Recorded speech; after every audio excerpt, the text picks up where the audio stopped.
Hello and welcome. I'm Ashley Stevens with Black Enterprise. And as you know, we're the premier destination for entrepreneurship and wealth building information for the African American community. And we always like to capture stories that take an in depth look at the journey of rising and established business owners. Today, I'm excited to have someone who's turned their personal testimony into a business venture. Lyndsay Joy Levingston is a multimedia personality, host, speaker, and published writer whose powerful story of breast cancer survival led to creating a business venture, a nonprofit empowerment called SurviveHER. As October is Breast Cancer Awareness Month, Lyndsay has turned her personal story into a mission of education and impact for others with a quote, God given purpose to ignite joy in all that she does. We're excited to welcome Lyndsay Levingston here, the founder and owner of SurviveHER, to Black Enterprise. Thank you so much, Ashley, for that warm introduction. And thank you so much to Black Enterprise for having me. We're delighted to have you. You know, Lyndsay, I've had the pleasure of knowing you personally over the years. So I've always been inspired by your testimony and by your journey, and just so excited to see you literally thrive as a survivor and survive her in your business. So I kind of want our audience to know a little bit about that today. So before we go into your health journey, just tell us, you're a dynamic multimedia personality. Tell us where you grew up and how you got your start in media. So I grew up in Houston, Texas. I am a Southern Belle, and I actually started my communications career as a high school speech teacher. I returned to my alma mater, taught speech, and was bitten by the journalism bug while I was interning after school at a local magazine. I actually covered Solange Knowles' 21st birthday party. Got to write about it. I saw my name in a byline. I was published, and I was really excited. And I love to tell stories. I love to write. And so I resigned from the classroom and then transitioned into the newsroom, started writing for our Fox morning show, writing for the morning news, and got some more experience on camera at our public access channel.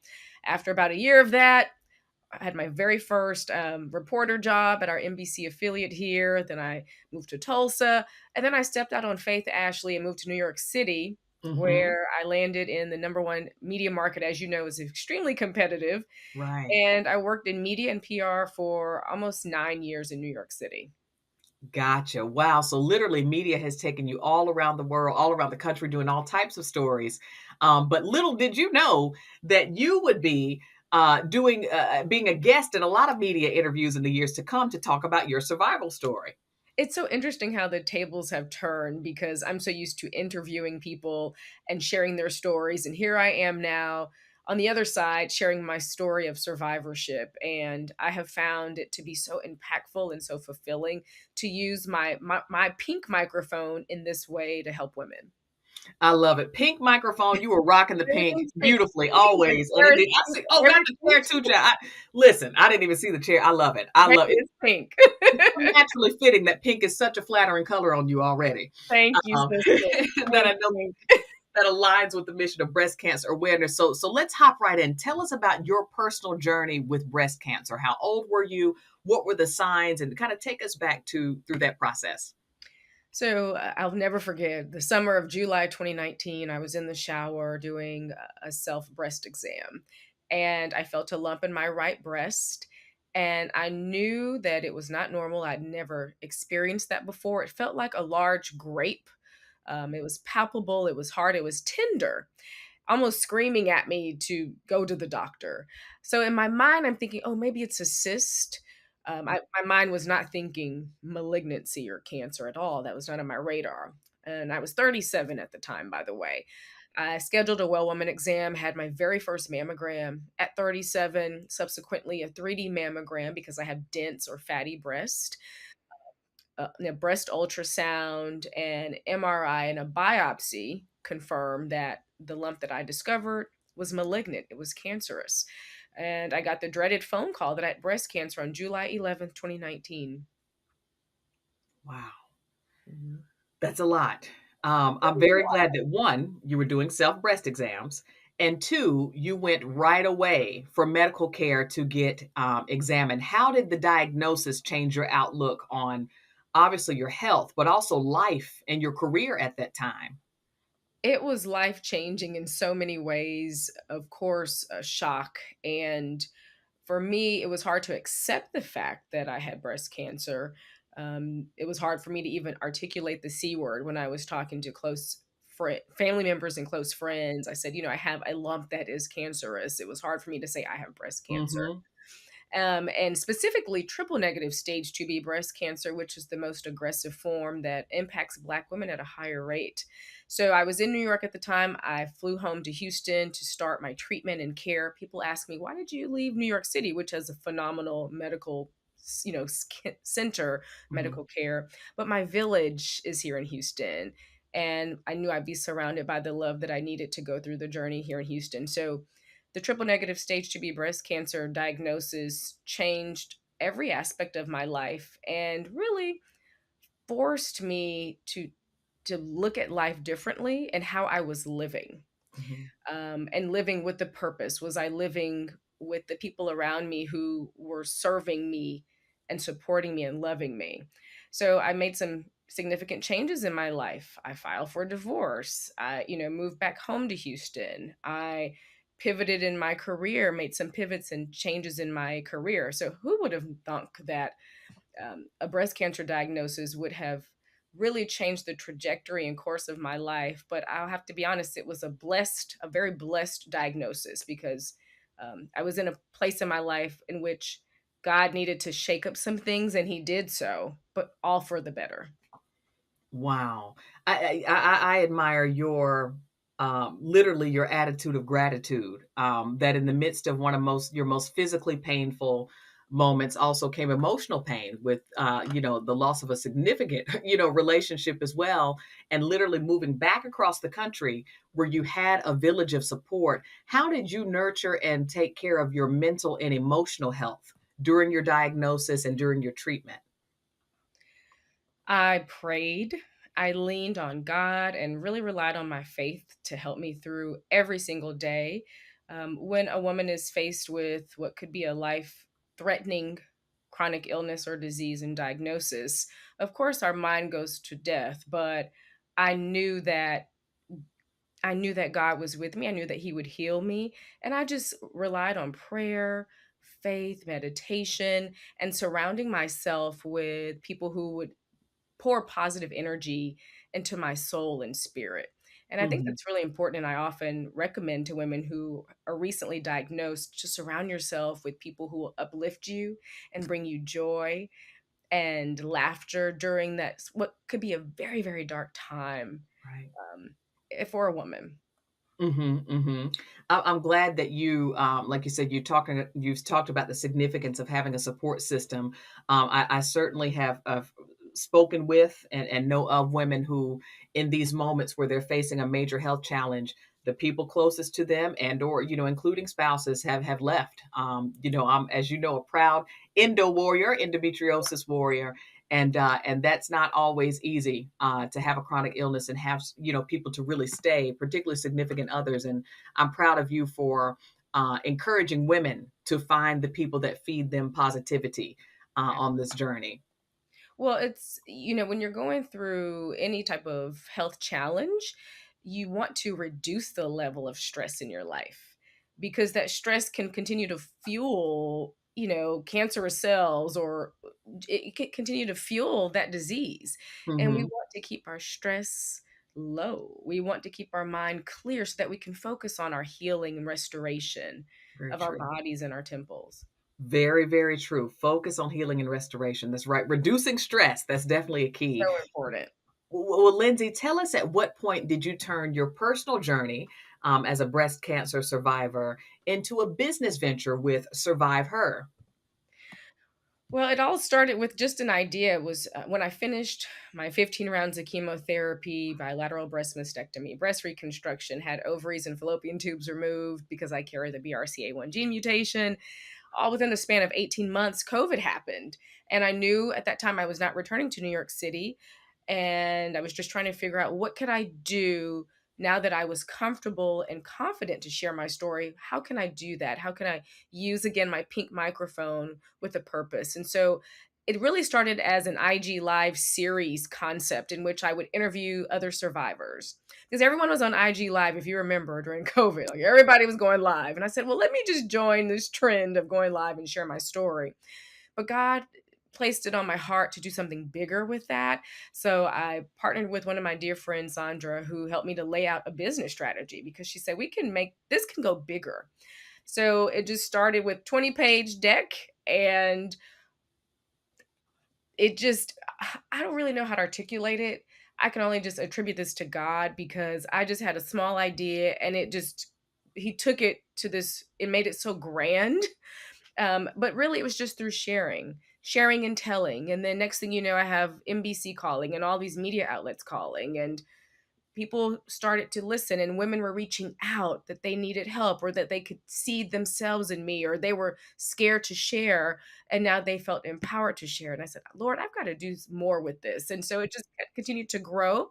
Started hosting events and raising funds for women who cannot afford the diagnostic exams, a mammogram, and it just continued to grow and grow into this full-blown thriving nonprofit for which I'm so grateful. That's wonderful. Tell us about the mission and some of the goals of Survive Her. So, our mission is to inform, inspire, and empower women about breast cancer awareness and wellness year round. So, our inform pillar is our educational component. That's the pillar through which we host events and workshops, and we're educating women. We invite clinicians to partner with us to teach about signs, symptoms, risk, and even educating our survivors about how they can maintain in survivorship. We inspire women through testimonials and sharing when women ring a bell after completing chemotherapy. So, anything we can do to inspire women who are going through it, that's our part of our mission. And then we empower women to take action, to schedule that mammogram, to prioritize their breast health, to get a genetic test. So it's a multifaceted mission and approach, but we curate our programming so that we can do so and really just keep breast health top of mind every single day. Got it. Keeping breast health top of mind every single day because you're right. It's obviously we're highlighting it in October, but it's certainly important year round for women to be informed and empowered. So thank you for the work you do with Survive Her, Lindsay. It's really important work. Thank you. And it's really considered to be ministry, Ashley, a calling. When I thought that I was making an impact as a journalist, I feel like now I'm certainly making an impact because the work we're doing is saving women's lives. We're teaching, we're helping, and we're truly serving community, and women who for whom breast cancer or breast health is not even on their radar. That's where I feel like we're really making a huge difference. So I definitely want to shout out the American Cancer Society Cancer Action Network here in South Carolina. They're really working for a legislative push to expand Medicaid because that would then impact, the cancer treatment screenings rather, and help folks get diagnosed with earlier stages. So to survive her work with any state or federal partners or organizations for any advocacy work to help promote breast cancer screenings and awareness. So we're currently in talks with some local policymakers as it relates to legislation around triple negative breast cancer research.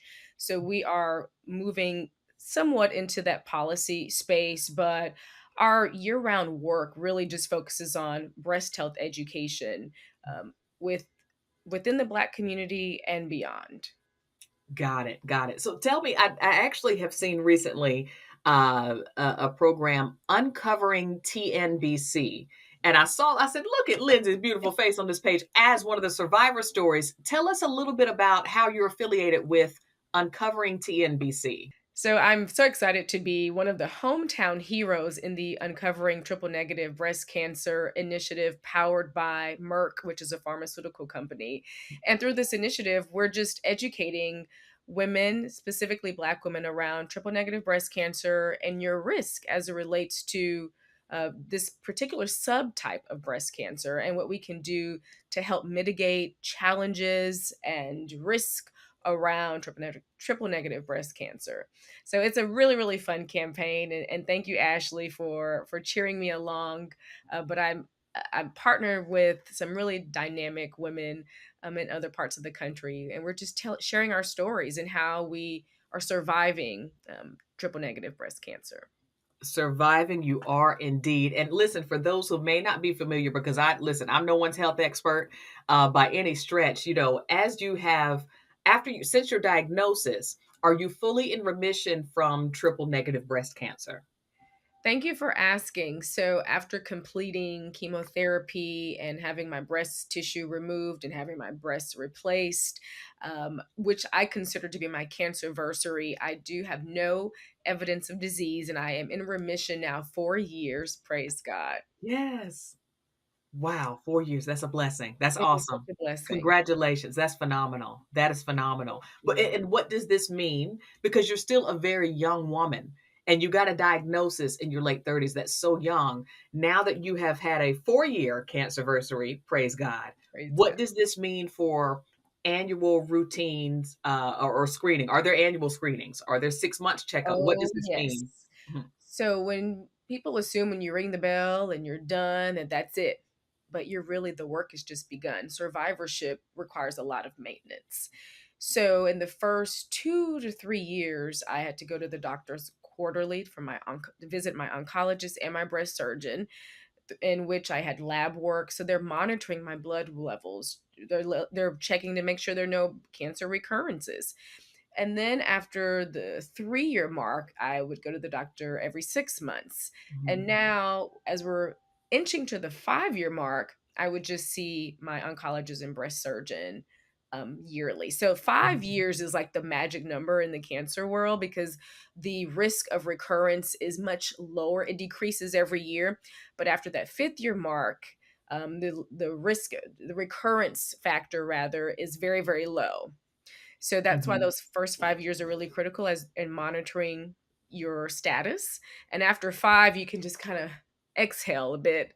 However, for some women I know they've been a survivor for 20 years and then it may recur, it may return. So it just is different for every woman.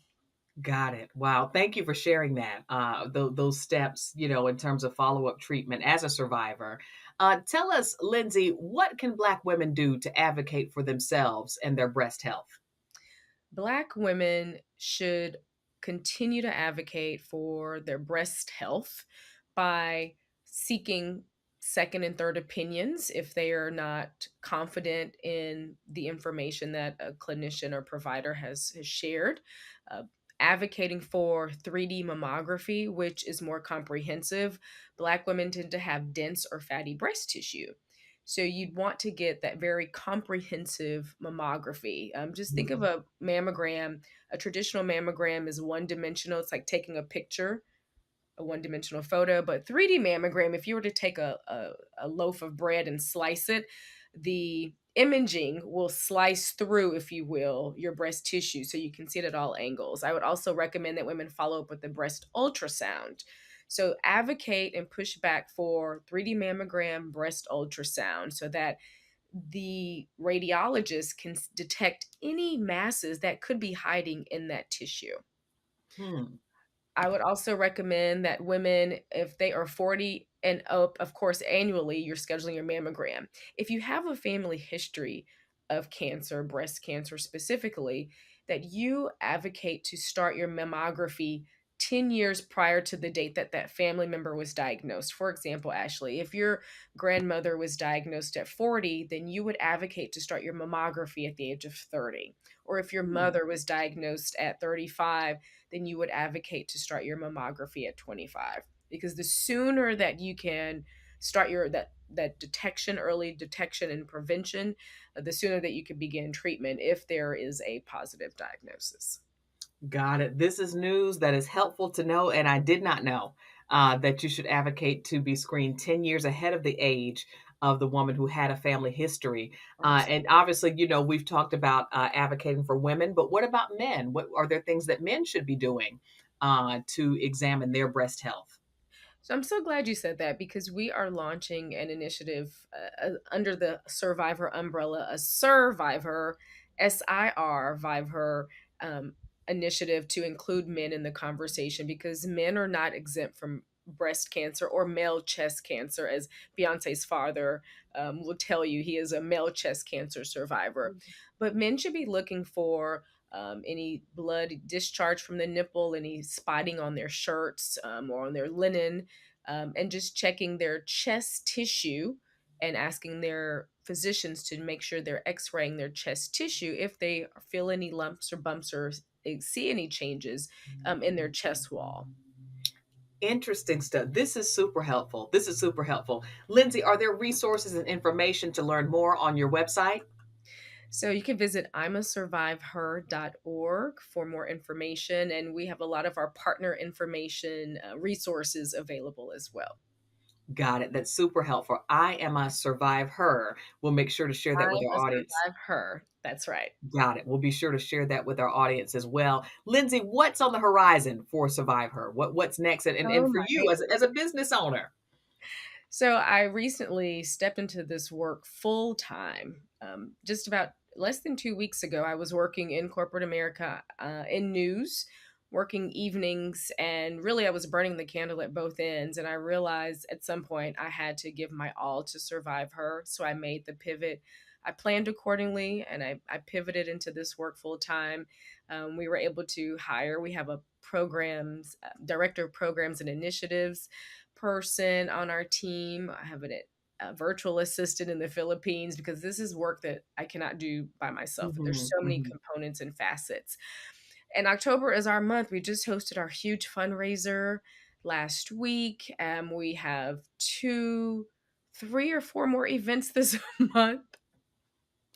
And, you know, and planning ahead to 2025.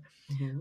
We've been so blessed to be approached by a lot of different partners and community groups to do the work. And so our calendar is filling up exponentially with significant programming, educational programming, screening events, fundraising efforts. And we also have our huge community initiative at the end of the year through which we bless survivors.